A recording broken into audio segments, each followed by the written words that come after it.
아멘. 이번 태풍 카눈은 아주 독특하게 우리 한반도를 가로질러 가는 최초의 태풍이었다고 하죠. 근데 이번에 그래도 감사한 건 태풍의 크기에 비해서 피해가 적었습니다. 그 중에 하나는 국가에서 아주 재난을 잘 예비하기도 했지만 전국에 재난감시 CCTV, 재난을 위해서 재난 위험 지역에 14,000개의 CCTV가 그렇게 설치되어 있고, 그 일을 통해서 위험 지역들을 잘 살펴본 것이 아주 중요한 요인 중에 하나였다고 합니다. 오늘 본문에 보면 우리 놀라운 믿음의 사람 엘리야에게도 재난이 오고, 또 오늘 신앙의 사람들이 걸어가는 그 길에도 재난과 시련이 있다고 하는 것을 오늘 본문이 말씀해 주고 계십니다. 그렇지만 오늘 말씀을 통해서 더욱 중요한 건 그 재난과 시련을 어떻게 이겨낼 수 있었던지, 또 심지어는 아합과 같은 죄인도 그 인생의 재난 속에서 회복할 수 있다고 하는 소망을 주시면서 이 모든 일이 하나님의 열심 때문에, 하나님의 사랑 때문에 가능하다고 본문은 말씀해 주고 계십니다. 우리 지난주에 기억하시나요? 하나님의 세미한 음성이 이 엘리야를 회복시켜 주셨습니다. 근데 오늘 본문에 보면 하나님의 태풍과 같은 음성이 오늘 이 엘리야를 담대하게 하시고, 그리고 이 하나님의 태풍과 같은 음성이 그로 하여금 능력의 사람으로 다시 일어나게 하시는 것을 보게 됩니다. 자, 그러면 오늘 본문의 말씀을 통해서 어떻게 정말 재난과 같이 인생에 영적으로 완전히 침체했던 엘리야가 다시 일어날 수 있었는지 오늘 말씀을 통해서 함께 은혜를 나눌 수 있기를 바랍니다. 먼저 엘리야가 이렇게 다시 일어날 수 있었던 것은 오늘 하나님이 오늘 그에게 주신 말씀 앞에 작은 순종을 통해서 하나님이 그를 다시 일어날 수 있게 해 주셨습니다.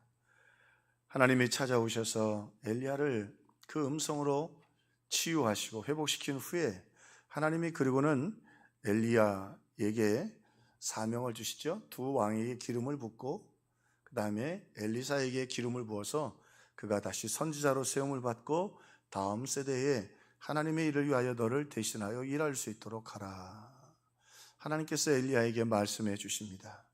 자, 그런데 사실은 지금 엘리야의 상황이 영적 재난 상태에 있기 때문에 너무 탈진해 있고 지쳐 있습니다. 그래서 오늘 엘리야가 엘리사에게로 가서 자기가 입고 있었던 옷을 던지게 되지요. 사실은 어떻게 보면 조금 엘리야 입장에서는 좀 무성의한 것 같기도 하고, 또 다음 후계자를 부르는 작업 쳐놓고는 조금 너무 초라하지 않은가. 심지어 사무엘이 다윗을 부으러 가서도 기름도 붓고 잔치도 하고 했는데 말입니다. 자, 그런데요, 오늘 그럼에도 불구하고 이 엘리야가 하나님 말씀에 지친 재난 상황 속에서도 작은 순종을 하자 하나님의 놀라운 역사들이 오히려 엘리사를 통해서 불어오는 것을 보게 됩니다. 엘리야의 작은 순종이 엘리사의 심령에 강한 믿음의 태풍을 일으키게 됩니다. 먼저 보시면 오늘 이 엘리사가요, 그냥 옷만 던졌는데 단 한마디의 변명도 없이 그를 따라와 순종합니다. 엘리사야, 물론 둘이 어느 정도 알았던 것 같기는 해요. 그러나 엘리사가 지금 밭을 12마리의 소를, 24마리죠, 12결이니까 24마리의 소를 그렇게 가지고 밭을 갈고 있는데 가서 설명을 좀 해야 될 거 아니에요. 하나님이 이렇게 해서 엘리사야, 너를 통해서 하나님이 다음 세대에 일을 하시고 너에게 성령을 부어주시고 사명을 주시려고 한다. 그렇게 설명을 해야 돼요. 아무 설명도 안 하고 그냥 가서 옷을 던졌어요. 이게 지친 지도자의 모습이죠. 어떻게 보면 얼마나 무책임한 일이에요. 그냥 던졌어요. 그런데 한마디의 설명도 없이 옷을 던졌는데 설득도 없고 과정도 없고 예식도 없었는데 엘리사가 그럼에도 불구하고 그 엘리야의 부름 앞에 순종하는 모습을 보게 됩니다. 사탄이 개입했더라면 지금 엘리야는 궁지에 몰려 있지요.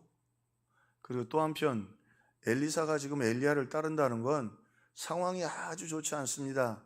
아합과 이세벨 왕과 그리고 그 이세벨이 지금 이를 갈고 있는데 엘리야의 후계자가 된다는 건 목숨을 부지하기 어려운 일이었습니다.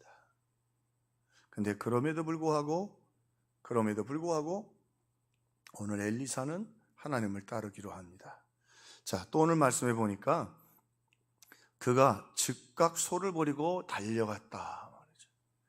단 한순간에 망설임도 없이 설명도 안 했고 그리고 이해도 안 시켰는데 말이죠. 그가 단숨에 소를 버리고 달려 엘리야에게로 갑니다. 이게 엘리야의 입장에서 보기에는 이게 무슨 일이지? 어떤 의미에서는 엘리야는 이런 일이 일어날 수 있을까? 본인도 지금 재난 가운데 지쳐 있으니까요. 그런데 하나님이 엘리야가 작은 순종을 했고 그래도 가서 옷을 던졌고 그 모든 과정 속에서 하나님이 놀랍도록 역사하시는 것을 보게 됩니다. 이 엘리사의 가슴에 태풍이 불기 시작합니다. 즉각 소를 버리고 자기 모든 것을 버리고 엘리야에게로 달려갑니다.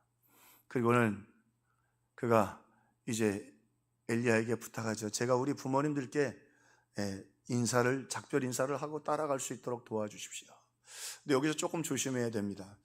비슷한 상황이 하나 있는데 예수님 앞에 나왔던 사람 중에 예수님이 너는 지금 나를 따르라 그랬더니 그 사람이 이렇게 말해요. 제가 우리 아버지 부모님을 장사하고 따라오게 하소서. 근데 이게 비슷하긴 한데 아주 다릅니다. 어떻게 다르냐? 그 사람은 지금 부모님이 돌아가시지도 않았고 돌아가실 때까지 모시고 있다가 예수님을 따르겠다는 말이에요. 이 말은 따르겠다 안 따르겠다? 안 따르겠다는 말이에요. 그리고 예수님이 공생애가 그 말씀하실 때만 해도 1년여 남짓 남았는데 부모님이 언제 돌아가실 줄 알아요? 그거는 뭐 때도 놓치고 안 따르겠다는 말이에요. 근데 이 말은 좀 달라요. 비슷한 것 같지만 아주 다릅니다. 뭐가 다르냐? 부모님께 가서 인사하고 오겠다는 말은 지금 엘리야를 쫓으면 언제 죽을지 몰라요. 그러니까 다시 말하면 언제 순교할지 모르니까 내가 순교할 각오를 하고 선생님을 따르겠습니다. 그러나 그래도 내가 자식인데 부모님께 작별 인사는 해야 되지 않겠습니까? 그리고 작별 인사하려고 하는 거예요. 비슷하지만 너무 다른 거예요. 무슨 말이에요? 그냥 부모님께 인사하고 오겠다고는 단순한 말인 것 같지만 오늘 이 엘리사의 가슴 속에 하나님의 놀라운 믿음의 태풍이 불고 있는 것입니다. 즉각 달려와서 모든 걸 버리고 그리고 순교의 각오를 고백하고 있는 것입니다. 그래서 압도적 성령의 역사다. 물론 압도적이라는 말이 다른 사람을 제압하다는 의미도 있지만 여기는 하나님께서 막 강력하게 역사하셔서 엘리사 안에 역사하시는 것이죠. 그리고 그 모습을 지금 엘리야가 보고 있는 것입니다. 하나님 놀라우시죠. 하나님의 역사를 보고 자기는 작은 순종을 했는데 태풍이 부는 겁니다. 지금 모세가 지팡이로 홍해를 그냥 가리켰는데 동풍이 불어서 이 홍해가 갈라지듯이 말입니다. 성령의 압도적인 역사가 엘리사의 심령이 순교도 들어오지 않는 뜨거운 즉각적인 하나님의 역사가 일어나고 있었던 것입니다. 점점 더 물론 엘리사의 가슴도 뜨거워지지만 엘리야의 가슴도 뜨거워지기 시작합니다. 그 정도가 아닙니다. 오늘 말씀해 보면 그가 한결이 소를 잡고 그 기구는 불살르고 그리고 소를 잡아 제사도 드리고 그 2마리 소는 사람들에게 나눠줘서 먹게 하고. 무슨 말이에요? 기쁨으로. 지금 작별 인사하고 순교할지도 모르는데 하나님이 날 불러주셨다는 거예요. 시편 110편 3절 주의 권능의 날에 주의 백성이 거룩한 옷을 입고 즐거이 헌신하니 새벽 이슬 같은 주의 청년들이 주께 나오는도다. 주를 위해 기꺼이 헌신하겠다고, 내가 목숨도 아끼지 않겠다고 이 일개 밭을 갈고 있었던 엘리사가 하나님 앞에 기꺼이 기꺼이 헌신하는 것입니다. 나를 부르신 그 은혜가 너무 감사해서. 마태를 부르시죠. 있는 대로 욕먹고 그리고 못된 짓 하면서 돈 모아 세리가 됐습니다. 예수님 나를 따르라 한 말씀이에요. 주님을 따르고 크게 잔치를 합니다. 이제 이거 다 버리고 나를 불러주신 그 부름대로 살아가겠습니다. 큰 잔치와 감격이 있습니다. 성령의 은혜의 태풍이 부는 곳에는 이런 즉각 순종, 목숨도 두려워하지 않는 하나님의 역사, 그리고 기쁨과 감격이 있습니다. 마지못해 도살장으로 끌려가는 소처럼 그리가지 않습니다. 기쁨으로 삶을 드리는 것입니다. 그것을 그래서 오늘 말씀드린 것처럼 성령의 압도적 역사다. Overfilling full of the power spirit, Holy Spirit, 하나님의 압도적인 역사다 말이죠. 여러분, 우리의 인생이에요. 이거 우리 지금 말씀 들으면서 구해야 돼요. 엘리야도 지금 재난 상황에 영적 재난이라고, 영적 파탄 상황이에요. 그런데 하나님이 다시 엘리사를 통해서 엘리야의 마음에, 엘리사의 마음에 이 하나님의 압도적인 역사가 나타납니다. 죽음을 정복하고 두려움을 정복하고 그리고 하나님의 놀라운 능력을 의지하는 큰 역사를 이루게 해 주셨던 것입니다. 오늘 그 엘리야의 너무 초라한 순종이었지만 그냥 옷도 설명도 안 하고 그 말씀드린 것처럼 다윗을 부를 때 사무엘은 가서 설명하고 그리고 기름 붓고 그냥 옷만 던졌어요. 그런데도 그 작은 순종에 하나님의 믿음의 능력의 폭풍이 일어나게 됩니다. 성령의 압도적인 역사가 이루어지게 되는 것이지요. 이번에 잼버리 보니까 참 한국 감사하더라고요. 그 젊은 친구들이 K-팝을 얼마나 좋아하든지, 그죠? 거의 4만 명 가까운 친구들이 안 들어가고 다 참석했어요, 그죠? 축제하고 박수치고 말이죠. 너무 좋아하더라고요. 그런 건강한 문화도 우리 젊은이들에게 계속 일어나야 될 줄로 압니다. 이번에 우리 수련회 갔잖아요. 어린 주일학교 애들이 성령의 충만함 달라고 내 안에 부어주셔서 성령의 충만한 기름을 아이들이 막 찬송하고 그 율동 중에 이렇게 한 바퀴씩 돌기도 하거든요. 찬송하는데 물론 자기를 기쁘게 하기 위한 아름다운 문화와 문학도 필요하지만, 음악도 필요하지만 이 어린아이들이 그 마음속에 성령의 태풍이 불어서 말이죠. 내 안에 주셔서 성령의 충만함, 내게 기름 성령 충만할 때 복음 전할 수 있네. 주님 뜻대로 살기. 중고등부 아이들 참 첫날 기도하지 않으니까 입도 안 열리고, 둘째 날 여러분 그래도 부족하지만 주를 위해 여러분의 인생을 드려서 우리는 부족하지만 주님이 붙들어 주셔서 내 인생을 사용해 주십시오. 예수의 이름 높이며 살겠습니다. 예수의 이름 부르며 살겠습니다 하는 우리 친구들 있으면 그냥 바닥에 무릎을 꿇읍시다. 툭툭툭 무릎을 꿇어요. 예수 이름 높이고 살고 싶습니다. 도와주십시오. 예수 이름 부르며 살겠습니다. 그 곁에서 지켜보고 있던 저도 그 부스러기 은혜를 받더라. 하나님이 저렇게 저들 10년 가운데 태풍을 불어주시는 거. 우리 교회를 중심으로 감사합니다만 별거 아니지만 캠프하고 작은 순종을 했더니 성령께서 그들의 마음속에 태풍을 불어주세요. 태풍. 압도적인 역사를. 그 페스티벌이라고 젊은 친구들 찬양 페스티벌 하는데요.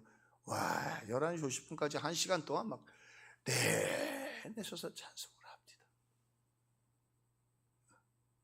태풍이에요, 태풍. 믿음의 태풍. 압도적인 하나님의 역사가 나타난다.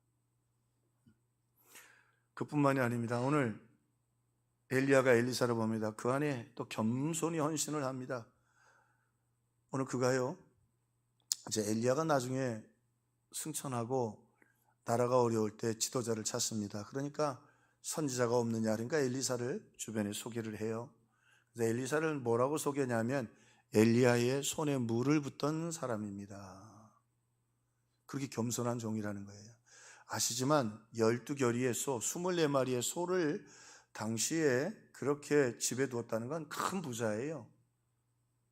그런데요, 이 엘리사는 참 겸손하게 엘리야 곁에 와서 손에 물을 붓고 그를 섬기면서 그에게 훈련을 받고 연단을 받았습니다. 참 겸손한 사람이었어요. 그 후에 엘리야와 엘리사가 10년 세월을 같이 보냅니다. 그러면서 배우고 훈련받고 말이죠. 참 겸손한 사람이었어요. 근데 놀라운 건 이 엘리사로 말미암아 엘리야가 다시 일어나게 돼요. 엘리야가 힘을 얻게 돼요. 엘리사로 말미암아 엘리야의 마음속에 믿음의 폭풍이 다시 일어나게 돼요. 태풍이 일어나게 돼요.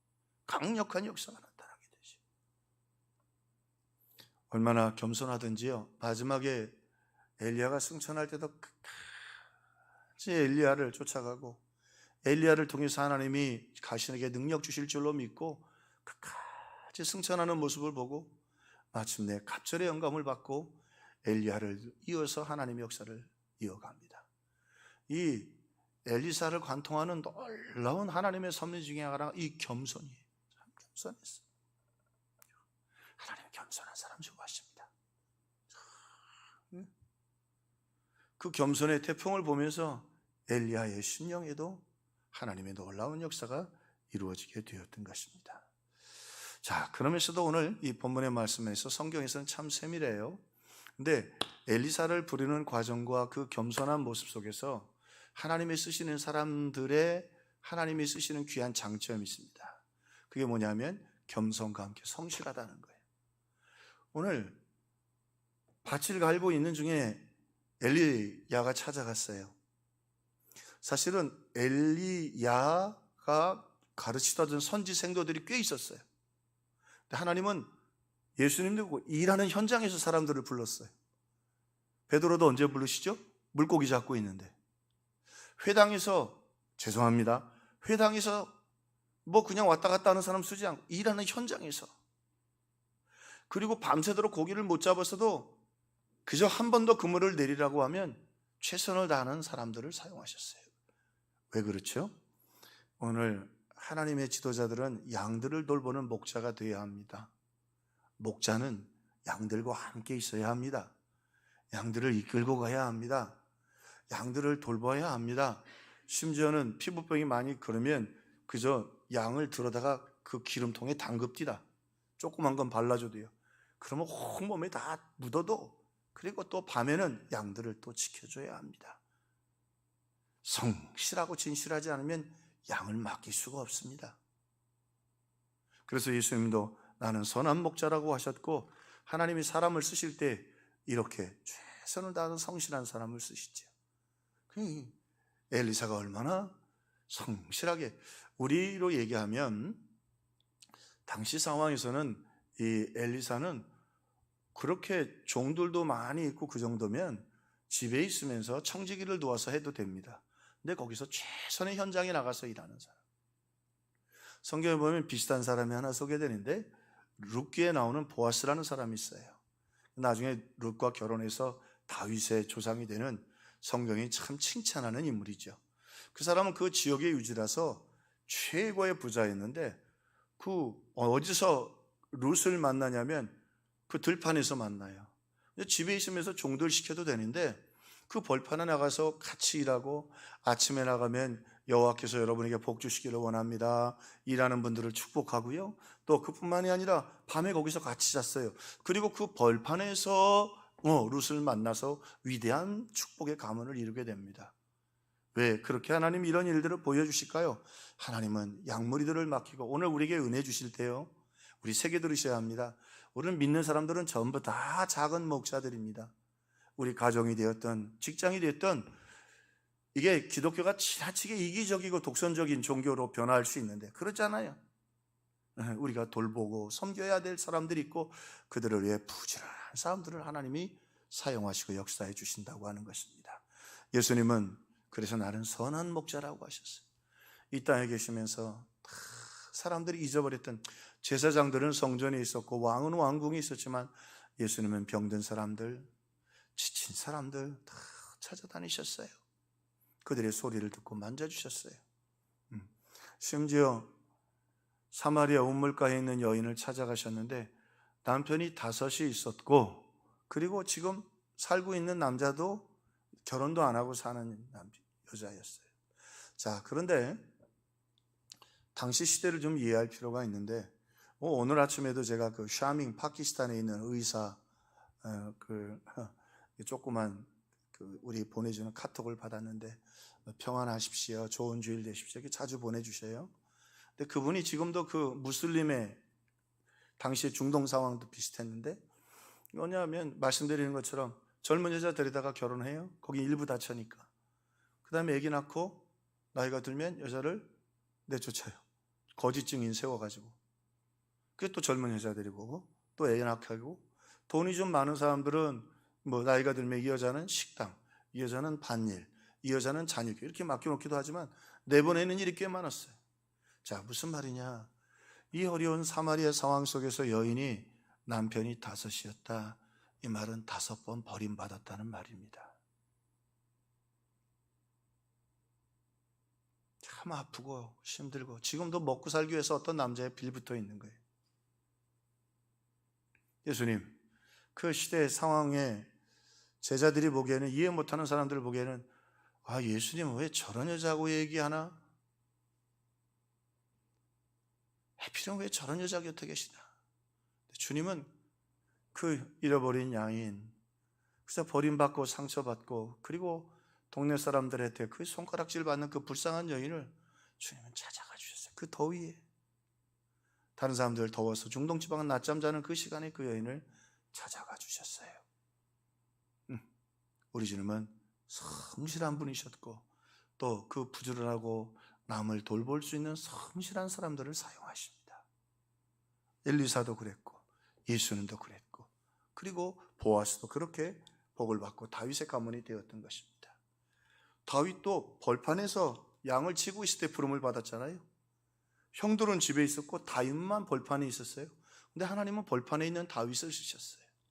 하나님은 성실한 사람들에게 당신의 사명과 양머리들을 맡기시려고 하는 것이었습니다. 그렇게 하나님은 이 엘리야의 작은 순종을 통해, 그래도 엘리야가 순종해야 합니다. 그리고는 그 순종을 통해서 엘리사의 마음속에 은혜의 태풍이 불게 하시고, 그 태풍이 다시 엘리야에게로 옮겨오게 하셨습니다. 그래서 엘리야를 다시 뜨겁게 하죠. 자, 그 이야기가 그 다음에 소개됩니다. 자, 이후에 보면, 그래서 오늘 2가지 본문을 읽었는데 19장하고 시간이 지난 다음에 아합의 이야기가 나옵니다. 이 아합 왕은 아주 못된 왕이지요. 근데 그가 특별히 하나님께서, 참 우리 하나님 정확한 분이에요.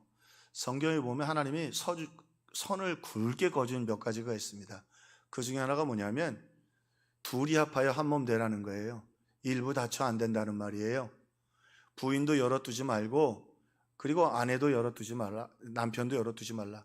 근데 당시의 문화는요, 자식이 많아야 되기 때문에 일부 다체가 번성하고 복을 받는데, 그 바알이라는 신과 아세라의 신이 다산의 신이었어요. 자식이 많아야 되는, 그게 최고의 재산이에요.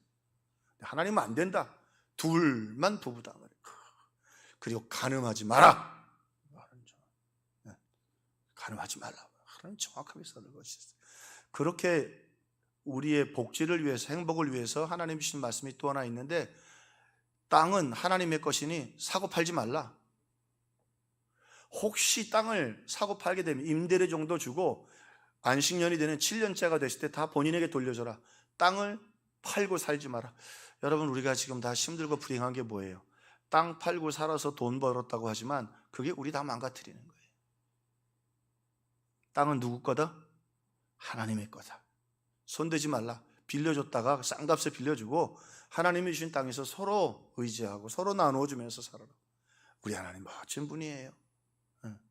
자, 근데 이 아합이 나봇이라고 하는 포도원 지기가 있었는데, 그 포도원이 큰 정원이면서도 또 그 대대로 내려오는 조상들의 묘지가 있는 곳이었어요.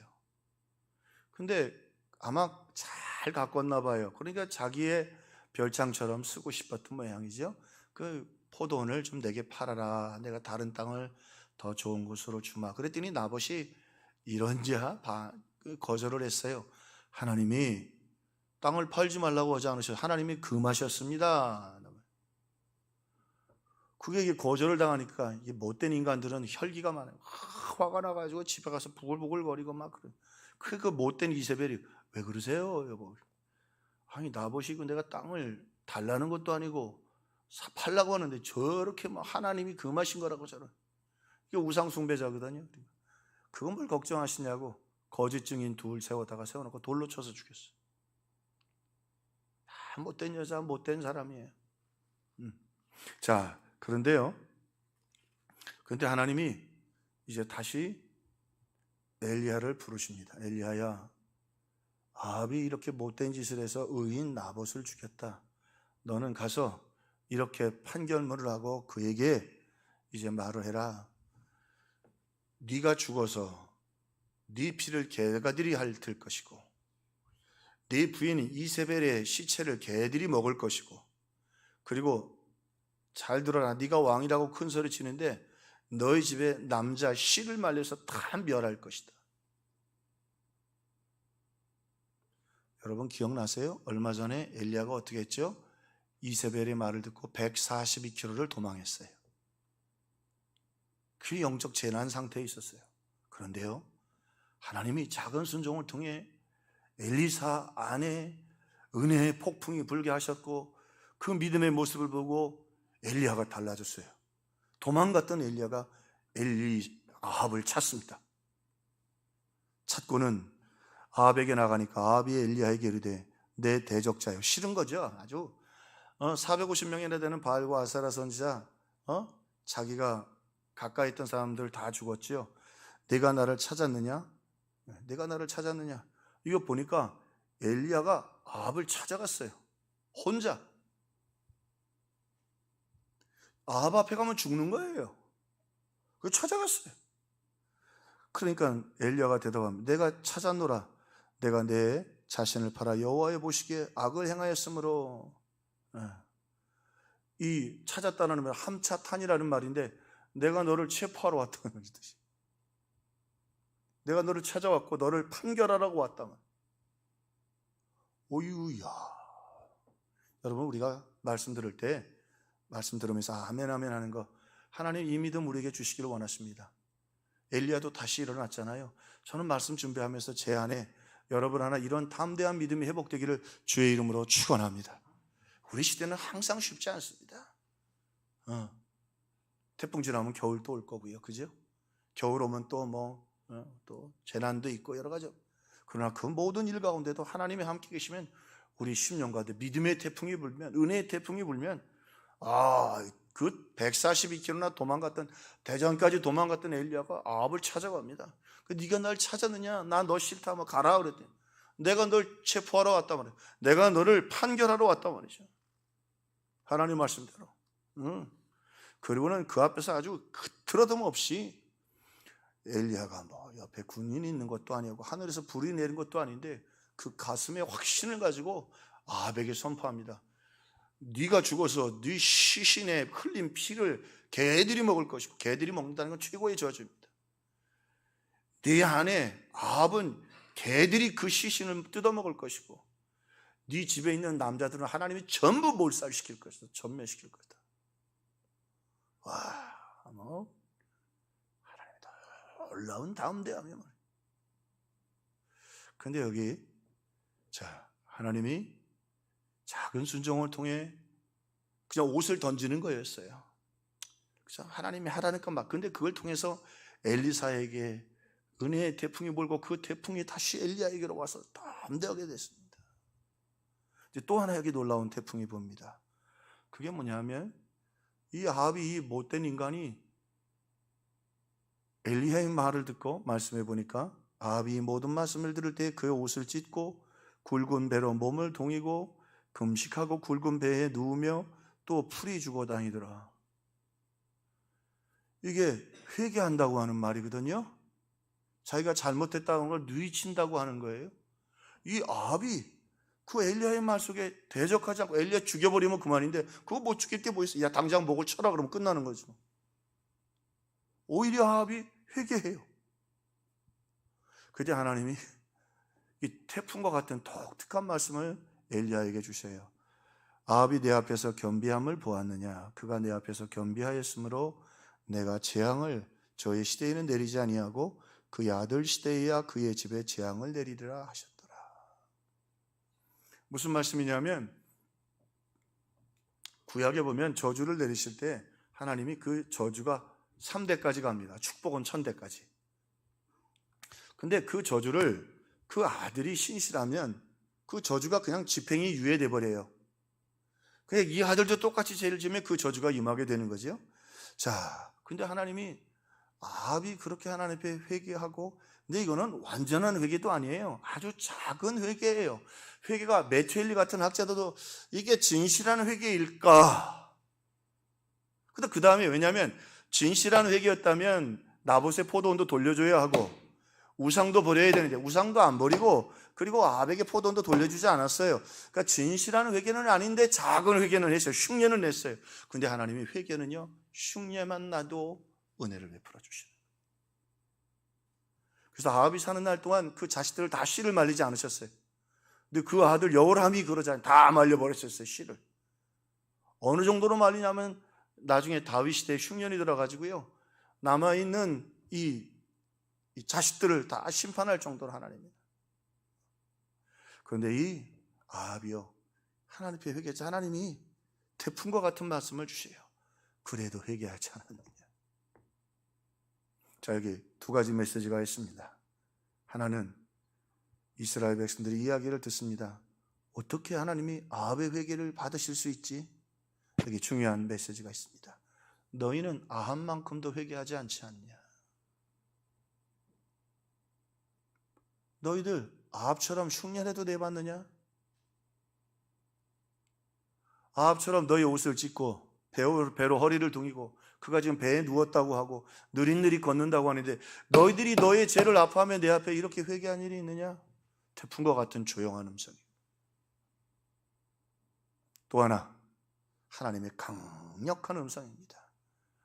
아합도 회개하면 그게 아무리 작은 회개라도 나는 받아준다. 돌아와라. 아합만큼이라도 해라.